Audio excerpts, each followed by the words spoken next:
Ya, saya mengapresiasi tentunya langkah cepat dari Presiden Prabowo yang memerintahkan 4 menterinya untuk segera menyelesaikan kasus di PT Sritex yang terancam mem-PHK buruh hingga 20.000. 20.000 itu besar ya. Itu kalau rata-rata keluarga di Indonesia hampir 5 orang, itu kita hampir sekitar 100.000.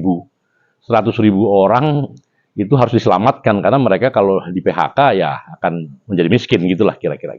Nah, ini harus dijadikan satu pelajaran baik. Tentunya saya yakin tidak hanya PT Sritex ya yang akan mengalami kayak gini karena memang problem untuk urusan tekstil dan produk tekstil dan juga alas kaki itu banyak mengalami masalah di era pemerintahan sebelumnya karena dibanjirinya oleh produk-produk murah ya dari Cina. Jadi Indonesia itu negara yang paling mudah mengimpor barang ya. Tingkat kesulitan mengimpornya itu paling rendah. Ya, kita sebut namanya import safeguard. Di negara ASEAN kita paling rendah sehingga hampir semua barang bisa masuk dengan mudah, tidak ada satu seleksi yang luar biasa. Kemudian juga kita tahu penyelundupan, kita masih mendapatkan informasi besar sekali, bahkan angka penyelundupan itu sekitar 31% itu penyelundupan dan sekitar 41% itu adalah import.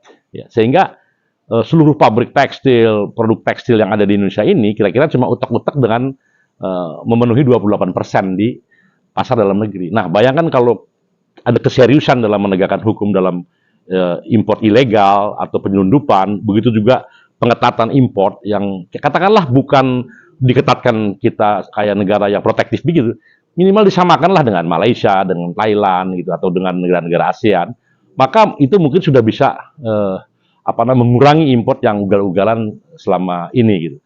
Nah, kalau itu terjadi maka akan banyak masalah bisa diselesaikan.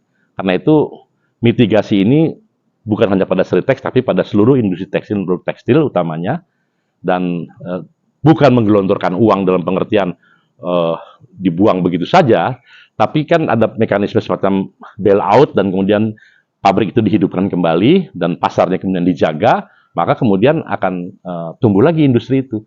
Saya rasa ini satu langkah yang tepat dan nanti kita bisa lihat kok duit itu habis di perusahaan karena apa? Apakah karena manajemennya yang kurang baik? Ya kalau manajemennya kurang baik ya kita minta untuk diganti dulu supaya dia lebih good governance dalam menjalankan perusahaan. Apalagi ya perusahaan yang udah puluhan ribu pekerja. Jadi saya rasa itu dan saya mengapresiasi Pak Prabowo. Mudah-mudahan dalam bidang-bidang lain juga ada gercep-gercep atau gerakan cepat karena menurut saya sudah banyak hal yang bermasalah dalam kebijakan-kebijakan ekonomi yang menimpa kaum kecil, rakyat kecil termasuk kaum buruh. Saya rasa itu.